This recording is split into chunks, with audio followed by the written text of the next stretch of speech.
Rain hammered against the glass. My breath stayed locked in my chest. The real estate agent checked his watch for the third time. I held my phone ready to confirm the transfer. $8,000. 7 years of never taking vacations. Of eating whatever I could afford. Of saying no to everything that was not about saving. My own apartment. No family. No drama. Only mine. I tapped transfer. The screen loaded. A sharp ringing filled my ears like the sudden pressure of a blocked eardrum. Available balance 0.00. I read it 3 times. There was no connection error. Only a cold, brief transfer note. Funds withdrawn. Authorized by power of attorney. Don Javier. Total silence. Only the rain. I did not scream. I did not cry in front of anyone. I apologized with the voice I still had left. I stepped out into the downpour and locked myself inside my car. My father had not asked me for money this time. He had emptied my entire life. And the worst part was that I myself had placed the weapon in his hand. Tense slow music played beneath everything. 5 years earlier, at 22, I underwent emergency surgery. Still under the lingering effects of anesthesia. My father appeared in the room with a document. It is only in case something happens. Daughter. If you fall into a coma, I need the power to pay your medical bills. I signed without reading. I was dizzy. I trusted him. I recovered. The paper stayed in his safe. For 5 years he kept it like a master key. Waiting. A long, slow breath. In my family I was never the daughter. I was the emergency bank account. My sister Valeria Castillo was the golden child. The one who could never fail. The one who received the applause even when Don Javier paid for the stage. I bought my place in that family with silence and with money. From the age of 18 when I started working there was always some emergency every few months. A business of Valeria that needed capital. A trip of my parents that they could not afford. A debt that was only this once. It was always only this once. I paid. They continued. And the next day everything returned to normal as if nothing had happened. As if I had given nothing. But that day something broke inside me. It was not sadness. It was clarity. For the first time in 27 years I saw my family with open eyes. Not as the daughter who wanted to be loved. But as what I truly was to them. A tool. And tools are not respected. They are used until they break. Rapid typing. Cold, decisive voice. I arrived at my apartment soaked. I opened the laptop. Click. Revoke power of attorney. Click. Freeze credit history. Click. Close every active session. 45 minutes to dismantle what he had built in 5 years. And just as I was about to change the last password, the phone vibrated on the table. Dad. I let it ring once. Twice. 3 times. On the 4th I answered. I said nothing. I only waited. 2 seconds of silence. Then. Elena, what did you do with the bank portal? I am trying to move the $2,000 that were left for a payment of Valeria. It says access denied. Fix it right now. He was not calling to apologize for taking my $8,000. He was calling to complain that he could not take the $2,000 that remained. Flat voice. No emotion. I revoked Arturo's access. Silence on the line. Then a choked shout. What did you do? His voice changed. He was no longer the boss giving orders. He was a cornered man. Elena, remove that block. It is an emergency. Valeria's business has collapsed. The investors are choking her. If I do not cover that payment before noon, they lose everything. Are you going to destroy your sister over a tantrum? It was not a business. Dad. A pause. They were bets. I saw the casino codes on the statement before you tried to erase them. Total silence. Then he began to shout about family loyalty. About sacrifice. About everything he had done for me. But I no longer heard the words. I heard the panic behind them. And that panic told me something that changed everything. He had not taken my money out of ambition. He had taken it because he was desperate. Something much darker had him cornered. I hung up. A notification appeared on the screen. Live video from Valeria. I turned on the phone to check her messages and found something else. Valeria had posted a video on her networks crying with that perfectly calculated tear I had known all my life. It is so hard when the people you love most destroy you out of envy. My own sister is sinking all of us. In 30 seconds my uncles and cousins were flooding me with messages. How can you do this to your father? You are a monster. I answered none of them. I grabbed the keys and left. Engine starting. Rain on the windshield. I drove 3 hours toward the mountains. I was going to the only person my father truly hated. My Aunt Carmen. The unstable one of the family. The black sheep Don Javier had banished years ago.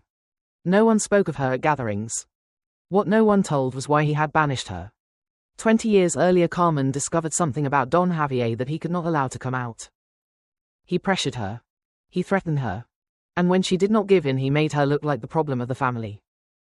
No one called her at Christmas. No one invited her to the weddings. For everyone she simply stopped existing.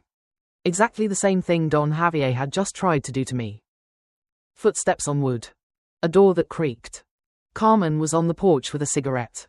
She watched me arrive without surprise as if she had been waiting for that moment for years. He emptied your accounts, she said. It was not a question. 28,000, I answered. She exhaled slowly. She let me in. The living room smelled of damp wood and cold cigarette smoke. There were no family photos on the walls. Only books, plants, and an iron safe built into the wall behind an old painting. She opened it without a word.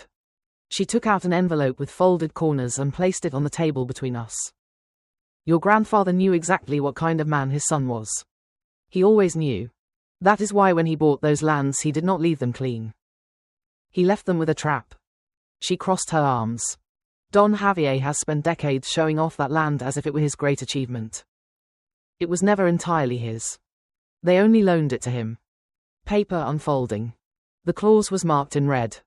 In the event that financial fraud or theft by Don Javier against any direct descendant is proven, he will immediately lose all rights to these lands. The property will pass as absolute restitution to the victim. The lands my father boasted of as his great empire valued at more than $1 million. My grandfather had built a trap and my father in his desperation had just fallen into it. I held breath. But something did not add up. Why now? Why risk everything for Valeria's money? That question followed me the entire way back to the city. Elevator. Footsteps on marble. The lawyer Carmen recommended was named Mateo. Office on the top floor of the most expensive building downtown. The kind of man who reads a contract the way others read a menu looking for what no one else sees. I placed the bank fraud report and the deeds on his desk. He read them in silence. Then he turned his monitor toward me. I found something you were not looking for. It was a loan contract without letterhead, without notary, of the kind signed with people who do not forgive. The name of the debtor Valeria. The amount 28,000 exactly. Your father appears as guarantor, Mateo said. But there is a problem. He pointed to the date. This document was signed in person. That same day your father was in Cancun. I have the immigration record. A slow, strong heartbeat. Don Javier had not signed the contract. Valeria had forged her own father's signature. When the collectors came to demand payment from Don Javier, he had to choose. Pay or report his daughter for fraud. Reporting her meant federal prison. Paying them meant taking from me. He chose to take from me. This is not only a family theft, Mateo said, closing the folder. He used your money to cover up a serious crime. That is criminal conspiracy. A long pause. My father had sacrificed me to protect Valeria. I was not the victim of a family crisis. I was the collateral damage of a crime that neither of them thought I would discover. Prepare the lawsuit, I told him. Everything. 3 dry knocks on a door. That afternoon I arrived at Don Javier's mansion. Mateo walked on my left. 2 officers on my right. They had not seen that house up close in months. The same stone entrance. The same rose bushes my mother planted and that Don Javier arranged for others to care for. Everything the same on the outside. Rotten on the inside. Don Javier opened the door with a glass of liquor in his hand. He saw the badges. The glass slipped from his fingers and shattered on the marble floor. Elena, what is this? Officers, there is a misunderstanding. This is a family matter. There is no misunderstanding, I said. Mateo handed him the documents. Preventive seizure and lawsuit for conspiracy to commit fraud for violating the restitution clause in his father's deeds. You lose total ownership of the lands.